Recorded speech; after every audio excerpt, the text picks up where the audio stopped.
That was the first time na nakagawa ng grabing himala si Moses by using his gift, his staff, his rod. Kaya lang, there's time, iba na pinagagawa ng Panginoon. Kaya lang, he was so dependent on his staff. He was so dependent on his rod. And that's the start of his failure. He was too emotional.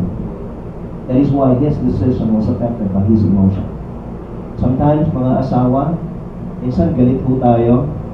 Nasaktan ho ang ating pride, ang ating ego, at sinasabi natin, umalis ka na, lumayas ka nito, hindi ka namin kailangan ng mga anak mo. Dali, sinabi ko lang na matabang yung ulam mo eh. Sabi ko lang, hindi ka namin kailangan. Diba? Buti lang yung lalaki, no? Mga lalaking mga asawa, asa mga kami ng mga lalaking asawa sila. Lalaking asawa, yeah. Buti lang mahaba ang pasensya natin. Hindi ho tayo under desire. Amen? Mahal lang natin sila. Mahal lang natin sila. This wasn't the first time God had done such a thing. Mamaya ho, bibigyan ko pa ng emphasis yung Moses' failure.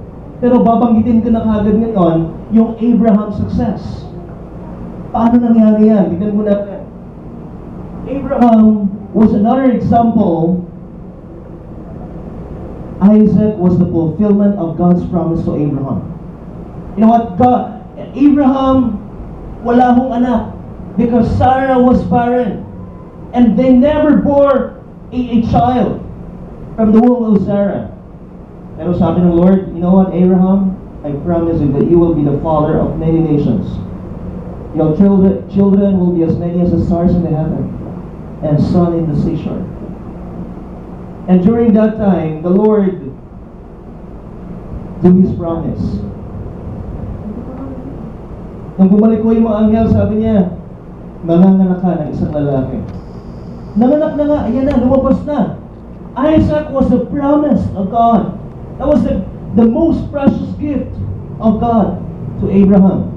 Kaya lang, ito nangyari. Isaac was the fulfillment of God's promise to Abraham. So Isaac was a supernatural gift to Abraham and Sarah. Imagine the depth of love of Abraham had for his son. Imagine how Pastor Cesar loved his 4 children. Imagine, nung unang pinanganak pa lang si Sarah Lynn, kung paano niya iniingatan yan, ayaw niya madapuan ng lamok. No?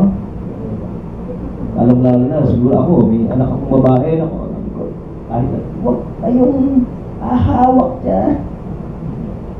Iwasan, walang aakbay sa anak ko. I'm very protective. You know what? Abraham, imagine the depth of love of Abraham had for his son. How he must have watched over and protected him. Now, this is the problem. There was a danger that Isaac, the fulfilled promise, could become more important than God, who made the promise. Meron pong danger ho sa atin na gano'n.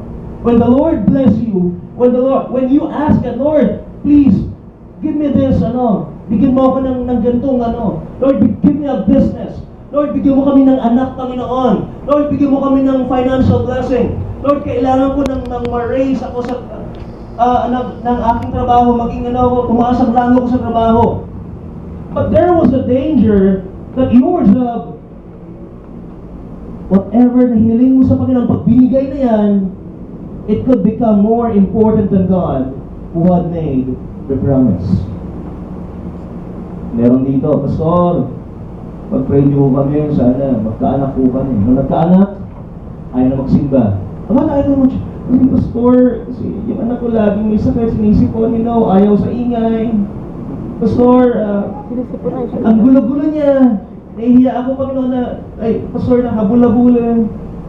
Pwede ba pagka naging 5 years old na lang yung anak ko, dumating mo yung 5 years old. Pastor, kasi ang kulit naghahanap ng Sunday school wala ho kayong Sunday school dito sa mga bata.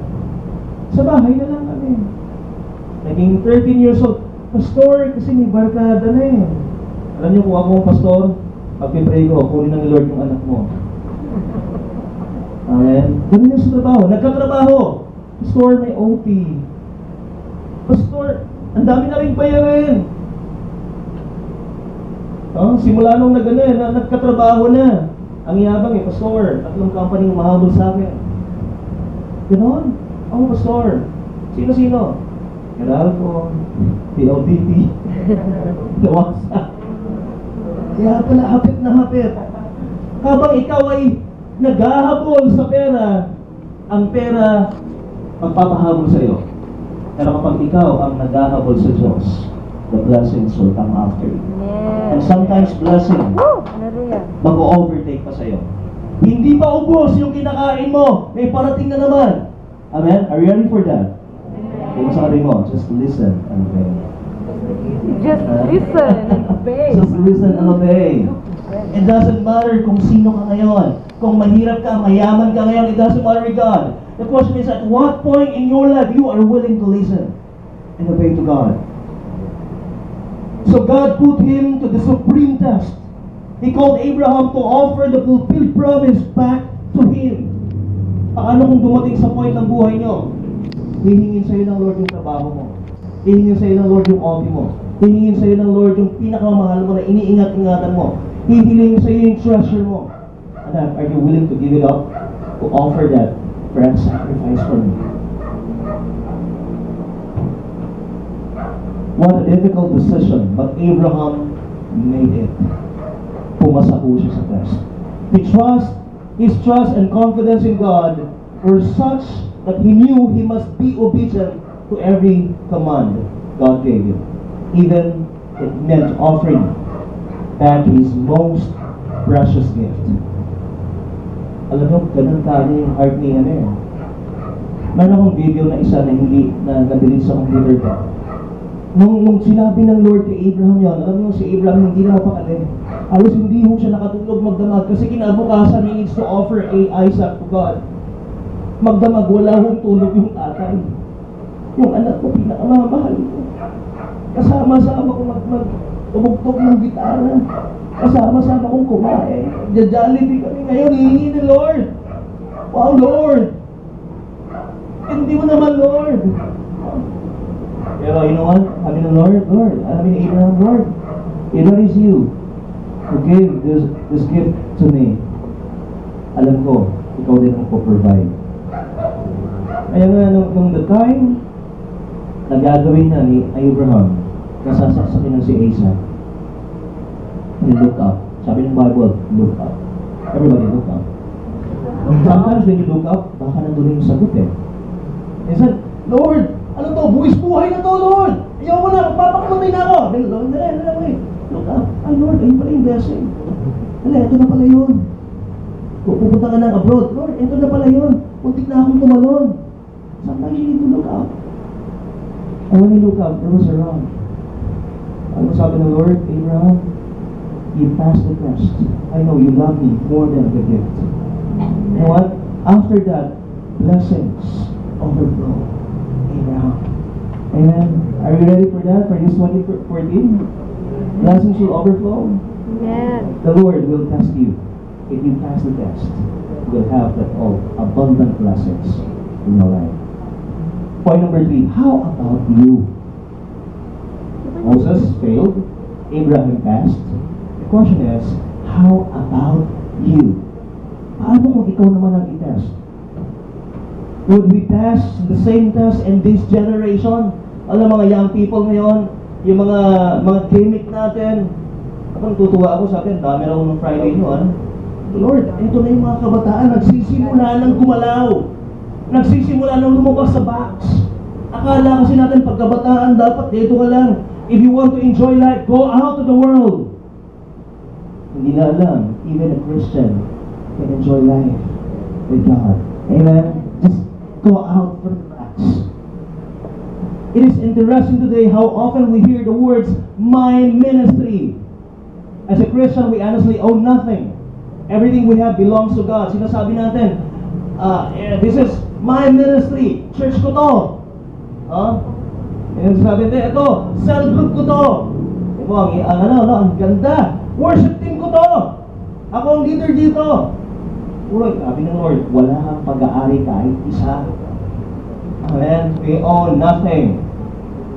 Kaya nga minsan, pag kinakaroon mo na yung ginagawa mo, even a ministry, nagiging karibal ni Lord yung ministry niya sa presensya ng Panginoon. Sometimes you are busy in your ministry and you have time for a quiet time. When was the last time you prayed? When was the last time you do your devotion and write the words coming from the Lord? Ang galing-galing mo, active ka, tumutugtog ka, pumunta ka sa cell group, mga mga trainings, wow. Pero what about your personal devotion with God? Amen?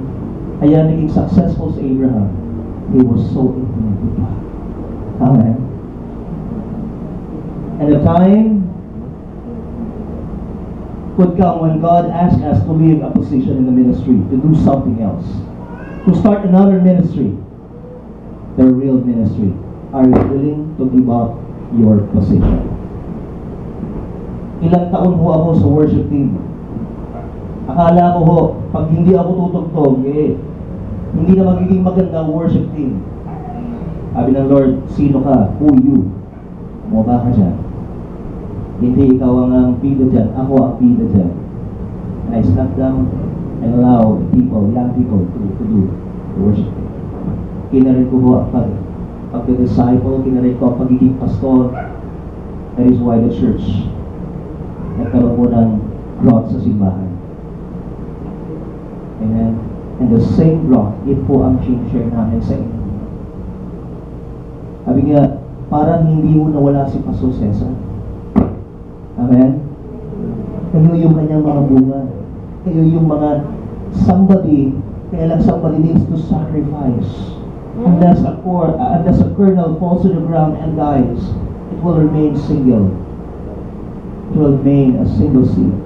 But when it dies, tutubo ho yan. Magkakasanga. At kayo yung bunga. Naniniwala ako, simula ngayong 2014 na to, pupunuin po natin yung hanggang sa dulo. Hindi pong magkakapalit na sila ng mukha. May second service na kayo. Magkaka-third service na kayo. Istora, Kuya Dante, Kuya Sean, Ate anong oras kami pwede? Kasi punong-puno na kayo. Ganito na lang, sige. Pang third service na lang kayo kasi wala nang bakasyon ng persons. Wala na kasing pwesto sa ano. Imposibleng hindi mangyari yan. That's the hallmark of God. When God moves to that place, lahat gumagaling. Kapag si Lord nandito, imposibleng hindi mangyari yung pinapangarap mo. Amen. Ang tanong, ano ang burden mo ngayon? Kung anong burden mo ngayon, ibigay sa'yo dyan, ng Lord sa'yo yan. Just listen. Gawin mo ang burden niya. Amen?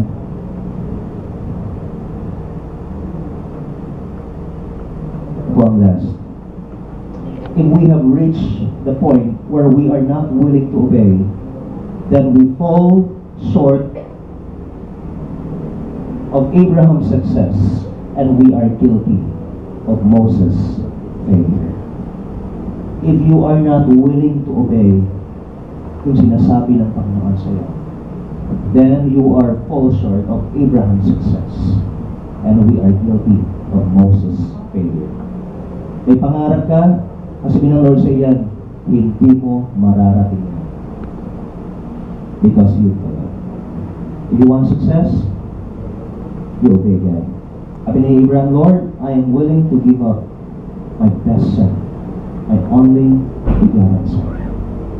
And after that, sabi ng Lord, because you listen and obey, I will bless you. All throughout your descendants will be blessed. Tayo ho ay descendants of God. Amen? Ibig sabihin nun, co-heir tayo ng blessings ng Panginoon. Can you all stand together?